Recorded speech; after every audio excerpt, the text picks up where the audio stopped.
Hello everyone, welcome again. This is Daria at Rex Point. We'll be looking at other types of joins in this video. So I'm going to bring up my slide. And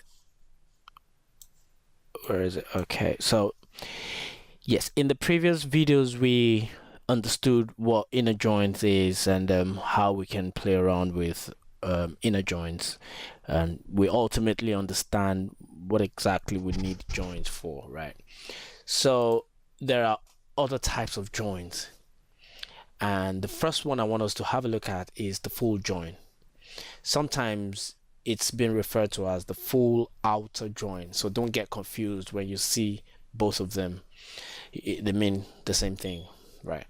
So it says here, it returns all the matching rows and non-matching rows from the left, from both right and left tables. So normally if we have the person and the employee table, you know that we can select them separately by saying select asterisk from person.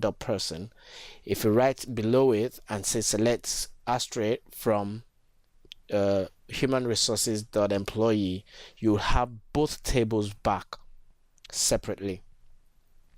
But in a case where we want everything in just one whole bunch of table, all the data, regardless whether we don't want to eliminate nothing, we just want to bring everything together, we use the full join for that kind of operation. And let's have a look at that while I bring up my management studio.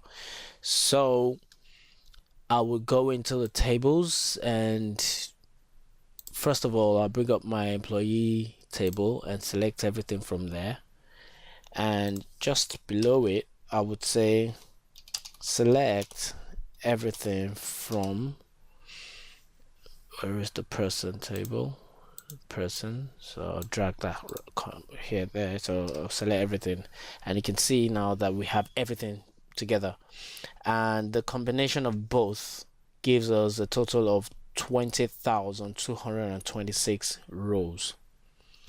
So what if we wanted to bring everything together in just one table instead of this that we have here? You know, these are two separate tables. We use the full join or full outer join to do that. And actually let's make use of this script, and actually we may have a wrong number there. Let me remove this top and select everything again. Okay, so it's still the same, 20,000 to 6 2, right? Okay, so I'm gonna remove some of the columns so we can have room. Okay, let's see what this returns. Organizational level, I don't want organization node, let's remove all that. Okay, let's see. All right, and for the person table, let's drag some columns. We want first name, on the middle name, the last name. Okay, so we have both of them. We can have a view. So this is all the columns that we want. So sometimes if you want to start writing your joins, you can first bring back all the columns you want like this, just to have something more visible to work with. So now that we have both of them together, we don't need separate select statement for this one. So what we will do is to say select all these columns from this table, which is the employee. Now we want to join it, full outer join with this table. So I'm going to copy this and paste, and we need an on clause to specify based on what column are we joining them together. And you know both of them have this business entity ID column, so I would say we're joining it based on this. on, and don't forget your alias. So I'm going to give this an alias of E and give this an alias of P. So it doesn't matter if you write as or not. If I don't write as, SQL Server understands what I'm trying to do. So I could just say E dot business entity ID equals P dot business entity, because it does need something to join them on. And this is complaining here saying it exists on both tables. Which one of them are you referring to? So in this case, I don't really care which one it is. I could specify anyone. Just bring back the business entity ID. In this case, sometimes you have to know exactly what you're doing to know which of the columns you want to return. But in this case, I don't really mind. So you can see that we have all this, but I still need some more data because I need some more columns, because we're only selecting from one of the tables. So we don't have the columns from the person table. We only have from the employee table, which is the job title and all of that. So to do that, I'll just bring all of this, cut them away, and paste them there. Right, I think this needs a comma there. So I can remove this from and select everything now. So now you can see how I have successfully built a full outer join query. And like I said before, that it could be full join, it doesn't matter. If I don't specify full outer, it'll still return the same data. So if you look at what we're looking at here, what we have is 19,972 rows, and you might wonder, the other time we had 20,200 and something. Well, don't fret. The reason is just because the first table had 19,972, and remember our other table had 290. So if we add both of them together, what do we have? 20,262. So that's the reason why we had this figure the other time. But technically, you remember that person table already contains everything inside employee table. So that's why we still have this 19,972, because 290 is already inside this, right? So you need to take care of that. Take note of that rather. So let me do that again so you understand again what happened the other time. So if I select this, we have 290, and if I select everything from that's employee, this is this, we have 20,262. So the reason is on this pin right here, it's adding this and this together. If I click inside here, you can see that it changed to 290. If I click inside here, it changed to 19,972, and that's what's happening. So, but don't forget that this 19,000 already contains data from here, so don't get confused about that. All right, so that's about full join. Nothing more. It's just bringing back everything together, everything. And if you notice, let's have a look at from 290. Let's see.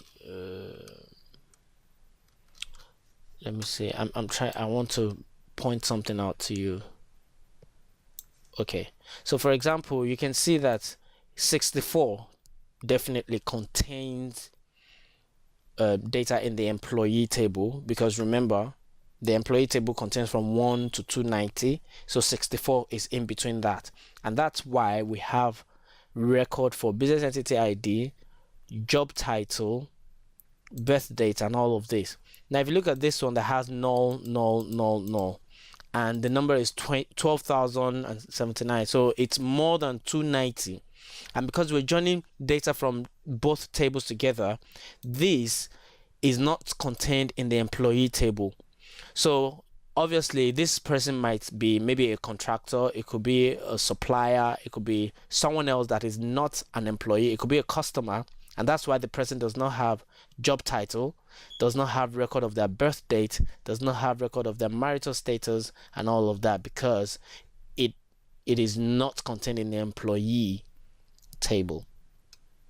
But this is contained there, so that's why we have this. So don't get confused when you see some have null, some don't have null. It's just saying that this is part of the join, this is not part of the join. But because we are bringing back everything, so the ones that it doesn't find record for, it just automatically puts the null there.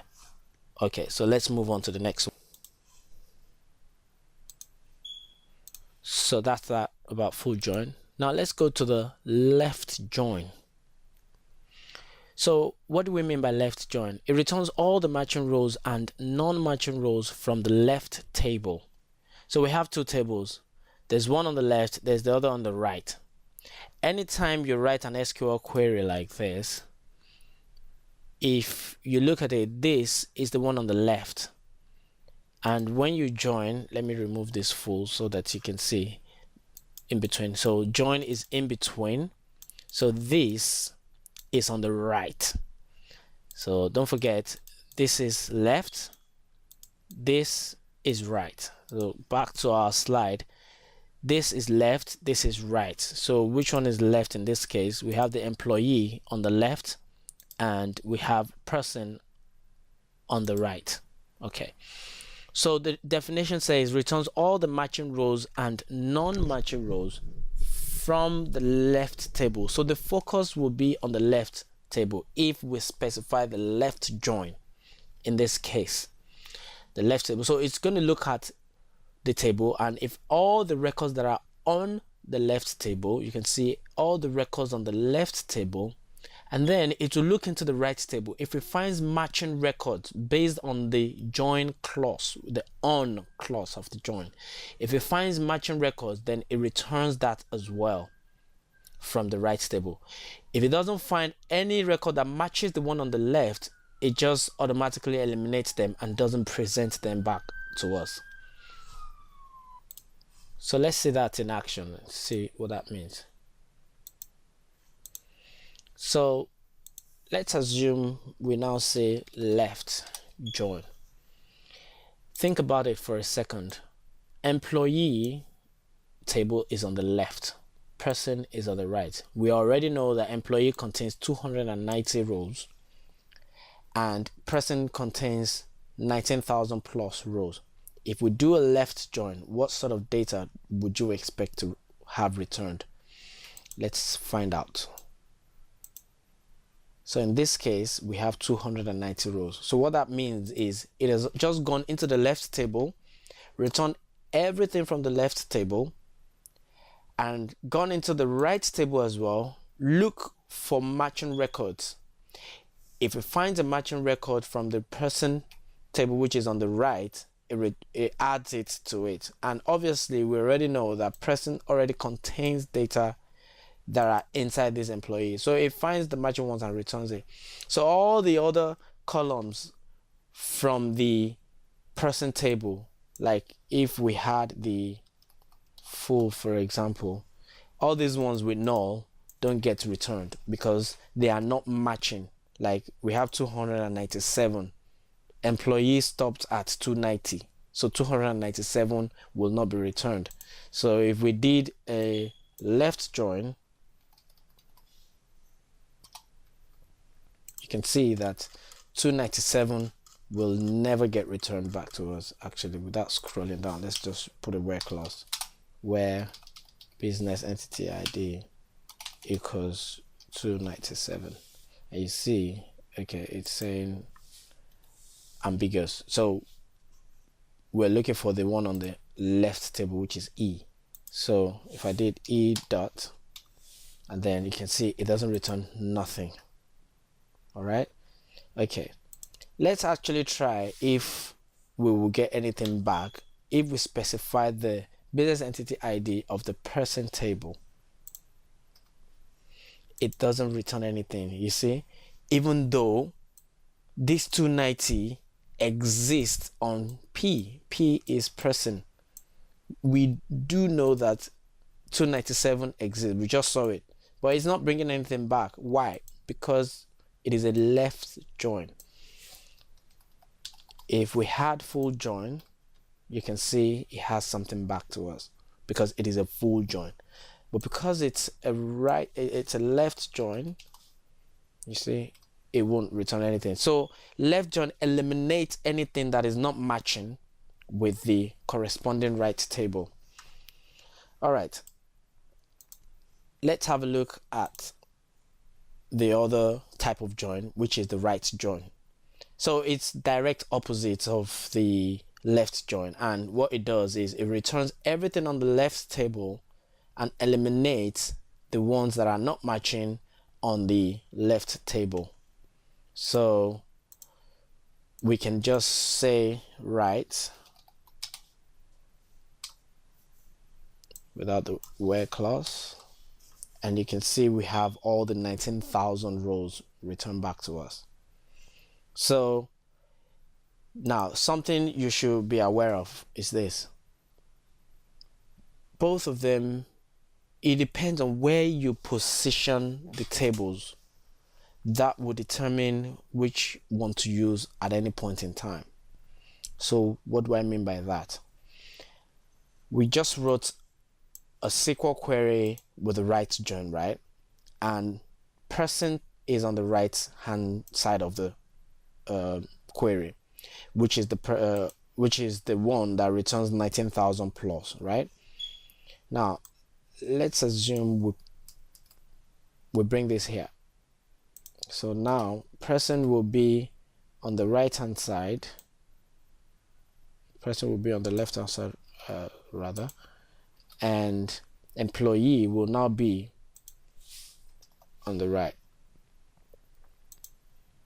So we'll turn back the alias, and even though the same right join returned 19,000 rows, now that we turn the tables around, you would see that now it's returning 290 rows, and it's still right join.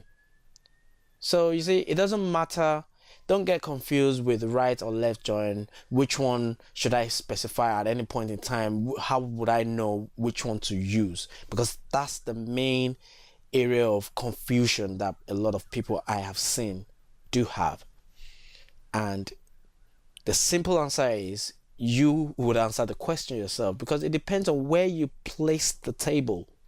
So if you place the table on the left and you need record from the left, then you specify the left join because your table is on the left.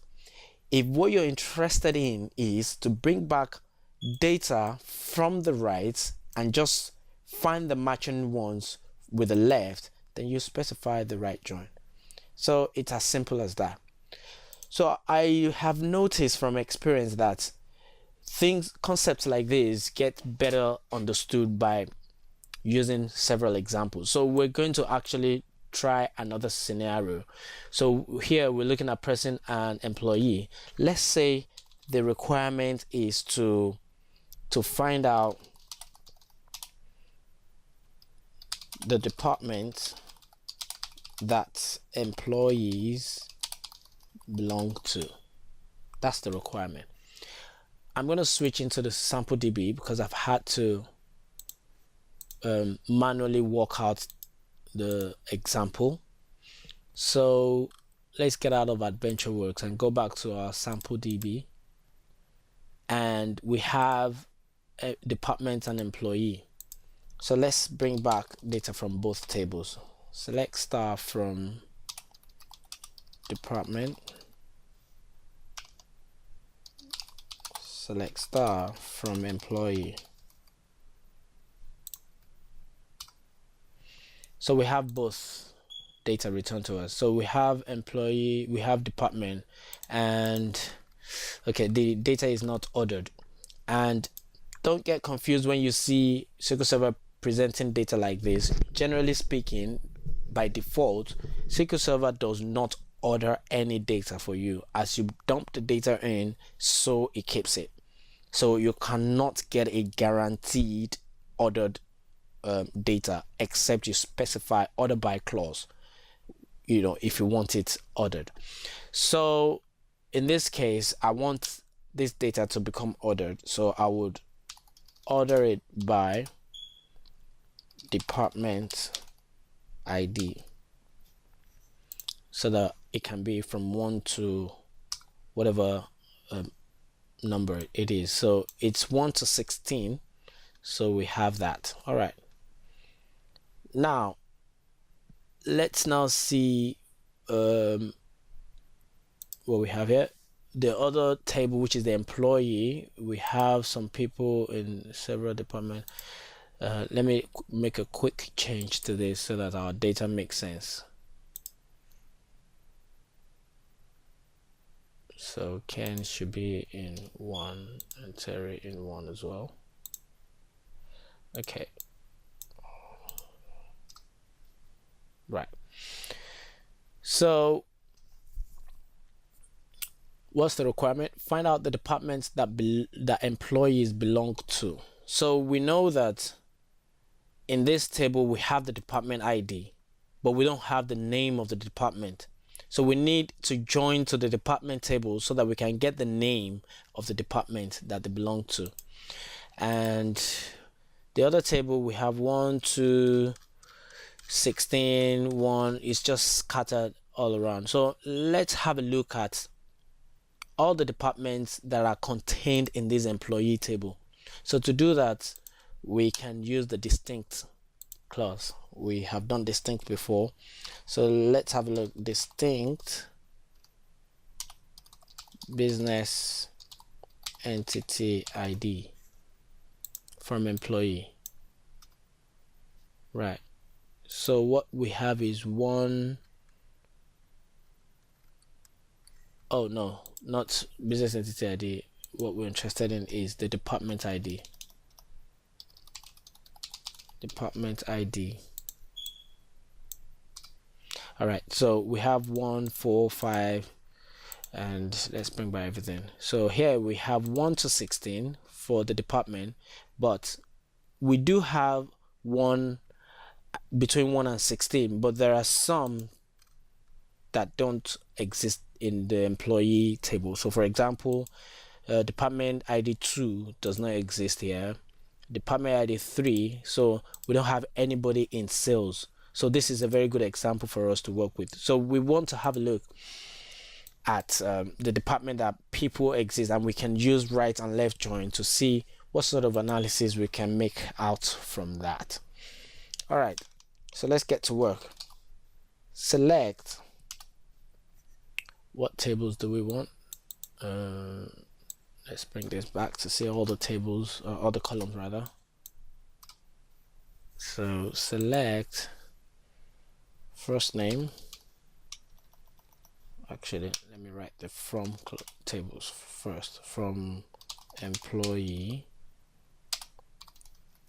join department,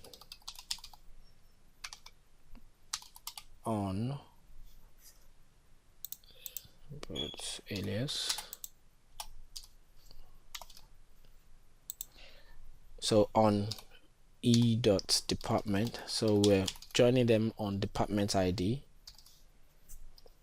because department ID exists on both tables, and the business requirement, what we're looking after is in terms of department. So department ID, and the other one is d.department ID. All right, so first name, comma, middle name, comma, last name, and we're looking for the department name. So let's start from department. What's its name? Okay, so d.name. All right, so you can see that we have all of this. Oh, I actually didn't want Ken to be in engineering. Let me see. Oh, one is engineering, that's why I actually want him to be in executive, so let me go and change that again. 16.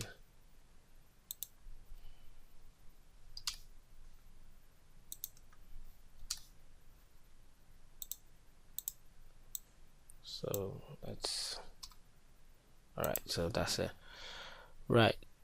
So now that we have our data back, what are we trying to do? Find out the departments that employees belong to. So this actually fulfills this requirement. So now we have the name of the department. So let's use an alias to give it a proper name. Department name.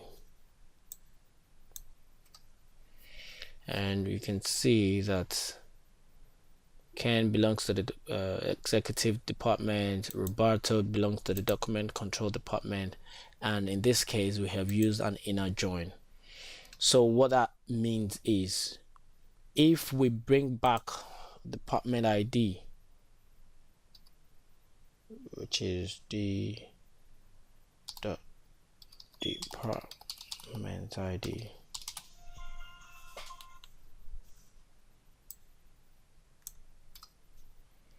you will see that what we have is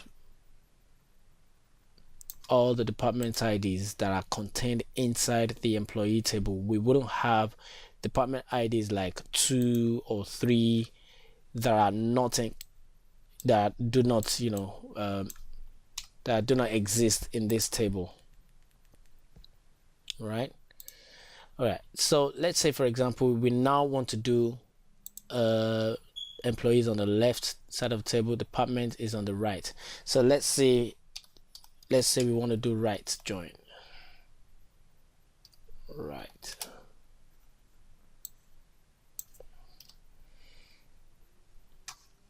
And with that,